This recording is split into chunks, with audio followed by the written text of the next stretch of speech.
एक बार युद्ध में राजा दशरथ का मुकाबला बाली से हो गया। राजा दशरथ की तीनों रानियों में कैकेयी अस्त्र शस्त्र और रथ चलाने में पारंगत थी, इसलिए कई बार युद्ध में दशरथ जी के साथ होती थी।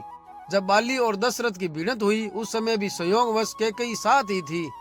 बाली को तो वरदान था कि जिस पर उसकी दृष्टि पड़ जाए उसका आधा बल उसे प्राप्त हो जाता था।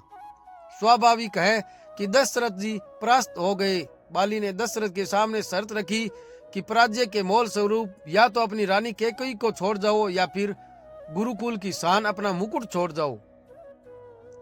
दशरथ जी ने मुकुट बाली के पास रख छोड़ा और कैकेयी को लेकर चले गए। कैकेयी कुशल योद्धा थी।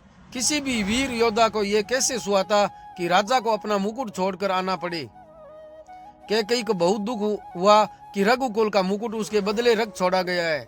वह राजा की मुकुट की वापसी की चिंता में लगी रहती थी। जब श्री राम जी के राज तिलक का समय आया तब दशरथ जी वो कैकेयी को मुकुट को लेकर चर्चा हुई। यह बात तो केवल वही दोनों जानते थे।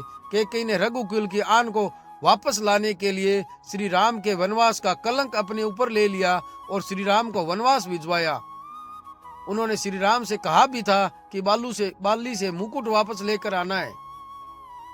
श्री राम जी ने जब बाली को मारकर गिरा दिया उसके बाद उसका बाली के साथ संबंध होने लगा। प्रभु ने अपना परिचय देकर बाली से पूछा, मुकुट के बारे में पूछा। तब बाली ने बताया, रावण को मैंने बंदी बनाया था, लेकिन जब वो भागा तो साथ में छल से वो मुकुट भी लेकर भाग गया।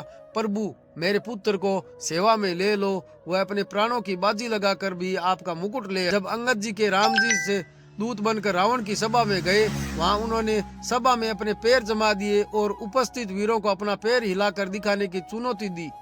अंगद की चुनौती के बाद एक एक करके सभी वीरों ने प्रयास किए, परंतु सभी असफल रहे। अंत में रावण अंगद के पैर डिगाने के लिए आया।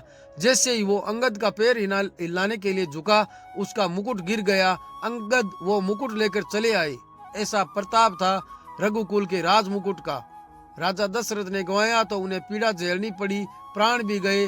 रावण से अंगद वापस लेकर आए तो रावण को भी काल का मुख देखना पड़ा, परंतु कैकेयी जी के कारण रघुकुल की आन बची। यदि कैकेयी श्री राम को वनवास न भेजती तो रघुकुल का सौभाग्य वापस न लौटता। कैकेयी ने कुल के हित में कितना बढ़िया कार्य किया और अपने अपयश तथा अपमान को झेला। इसलिए श्री राम माता कैकेयी को सर्वाधिक प्रेम करते थे। दोस्तों, क्या आपको भी लगता है कि माता कैकेयी का यह बलिदान इतिहास का सबसे बड़ा अनसुना त्याग था? अगर हाँ तो कमेंट में जय श्री राम लिखकर अपनी सहमति जरूर दे। आपकी एक प्रतिक्रिया ऐसी ही और कहानियां लाने के लिए प्रेरणा देती है। धन्यवाद।